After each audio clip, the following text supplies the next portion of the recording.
Hello, BookTube. I had an errand to run first thing this morning, so I went out into the world.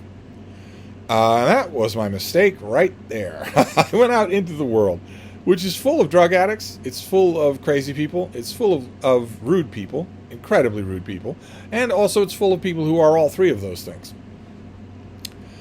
As I learned on my errand. I learned that on my errand. I also learned it right after my errand when I was walking on the street in downtown Boston, something that I used to do endlessly for decades. Now, leafy neighborhoods up on the hill with my little dog, who's right next to me, right here. Sure. The crowded streets of Boston feels like another lifetime. Was another lifetime. This led to me being immensely irritated in ways that I can't really take out on you, since you weren't there and you weren't to blame. You wouldn't do any of the things that anybody that I saw did. I will point out, just preaching to the choir here, but to vent on my own, something I've mentioned on this channel many times before. Your dog is not a slave. Your dog is not a toy. Your dog is not a fashion accessory. And most especially, your dog is not a weapon. Especially a weapon you train at me. Your dog is not a weapon. If you're getting your rocks off by walking your enormous dog down the sidewalk and putting on a pantomime about how you're only barely under control of him, stopping him from killing someone, another dog, maybe a small person, if you're getting your thrills by doing that, then you don't deserve to have a dog. And if you do that kind of absolutely debased a-hole theater around me, you're really going to regret it. You're really, really going to regret it. So there I went through that and a whole bunch of other gauntlets of rudeness. But to console myself, I went to the Brattle Bookshop. Used bookstore in downtown Boston that I love, dearly love. And I got a bunch of books that I thought we'd go over together. A whole different variety of things that really kind of an odd Brattle book haul. No mass market paperbacks, thank God. I wasn't severely tempted, and that's good, because I want to decrease my mass market paperbacks.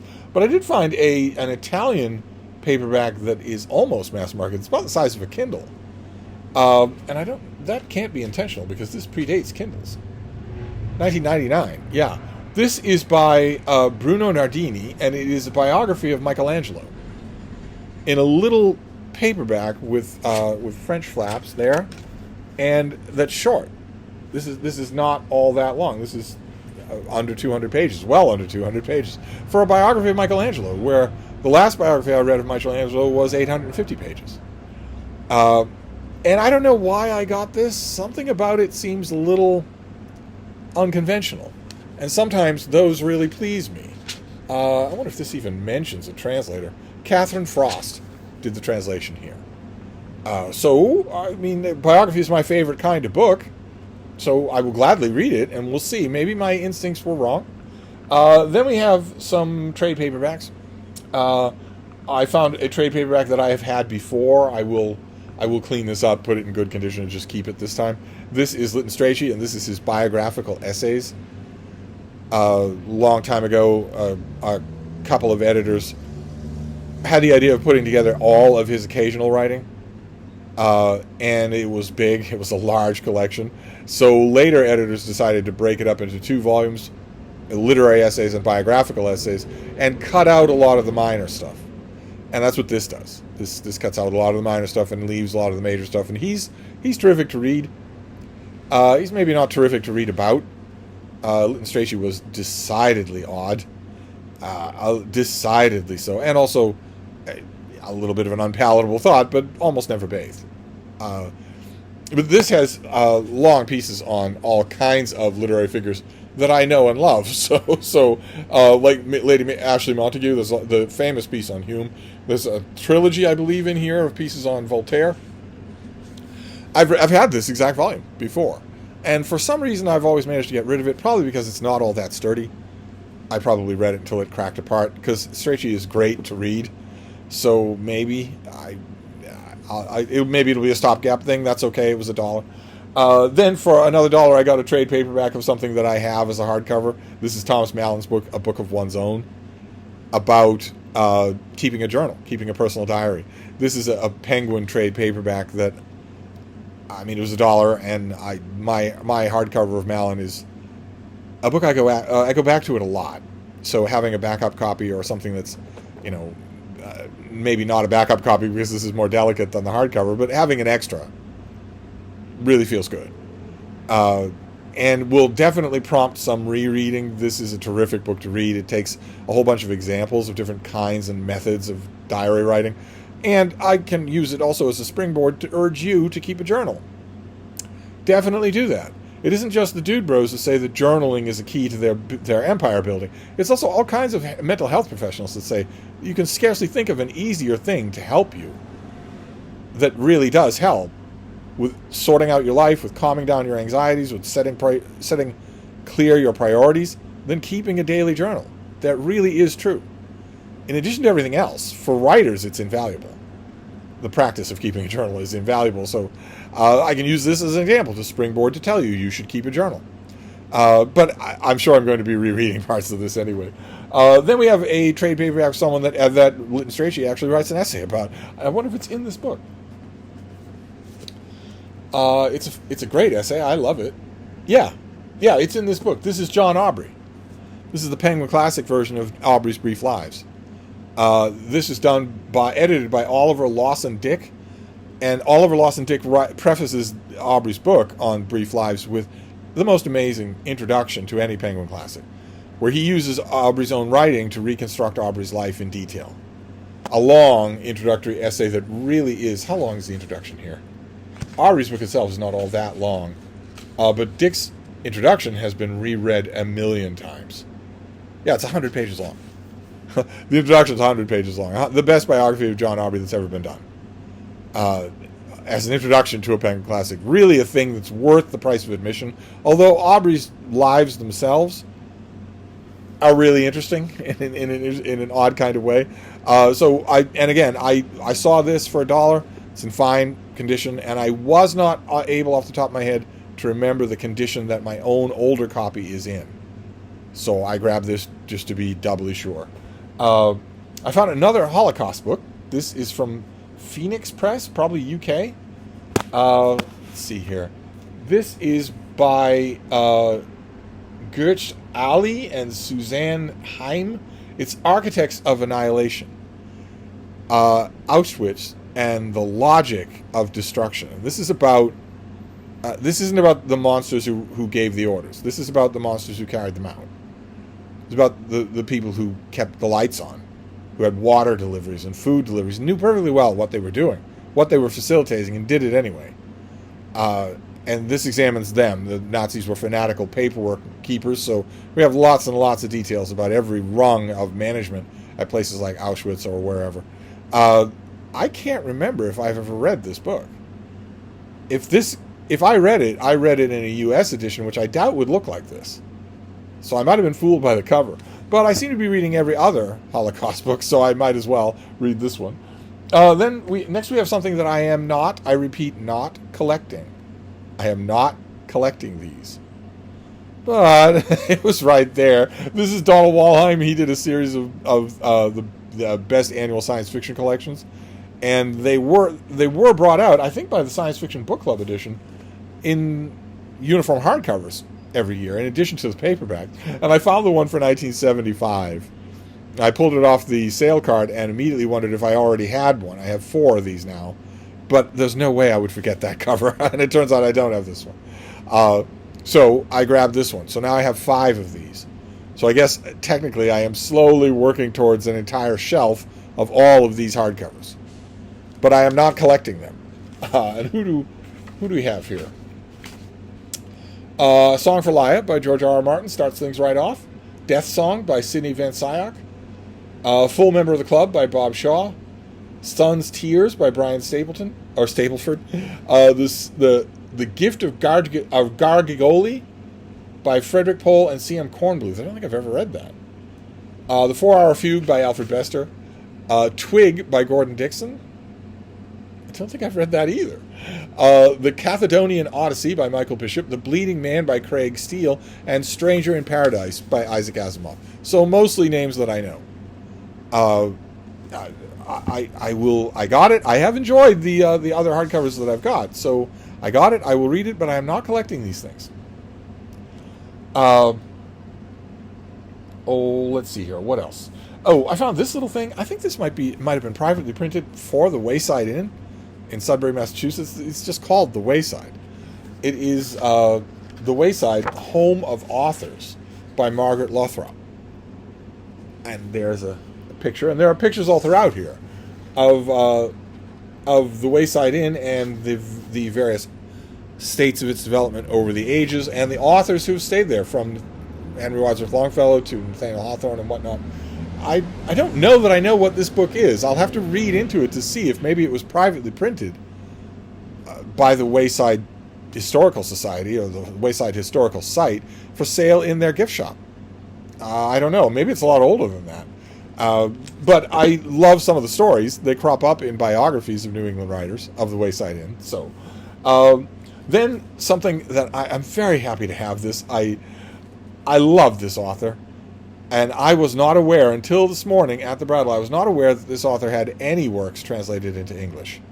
The author is Paul Zonker, and this book was translated into English by Alan Shapiro as The Power of Images in the Age of Augustus.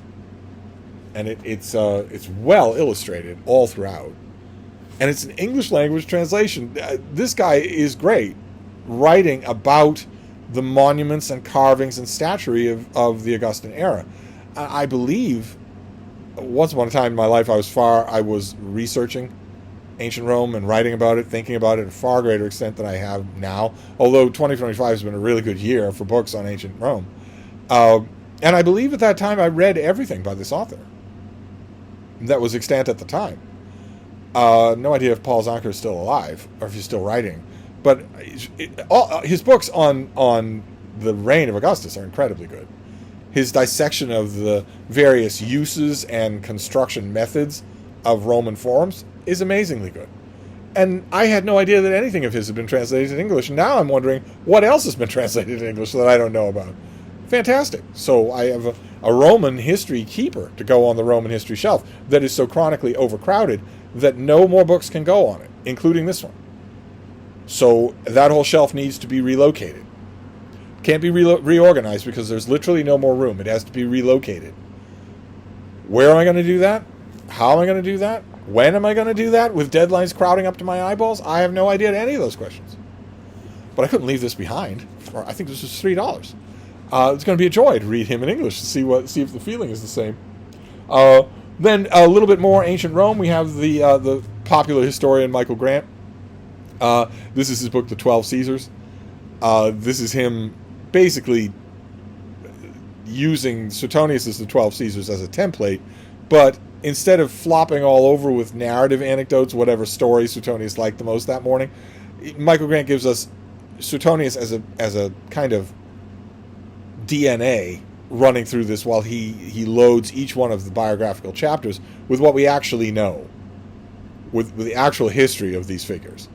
It's an amazingly readable book. He starts off the book in his author's preface, I think it's in the preface, by saying that he wouldn't have the gall to suggest that he is improving an author who has been read eagerly and happily by non-specialists for 1,800 years. I agree. There's no gall in this book at all.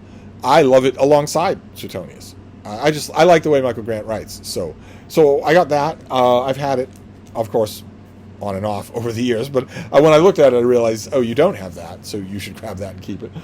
Then, I don't know, maybe this is the find of the day? I don't really know. This is a gorgeous Everyman edition of His Dark Materials by Philip Pullman, with the gold tinted accents on the cover there, and of course, Everyman Library, you have the little cloth bookmark. This has the golden compass, the subtle knife, and the amber spyglass, with this originally commissioned artwork on the cover. I think this is a foreword by the author.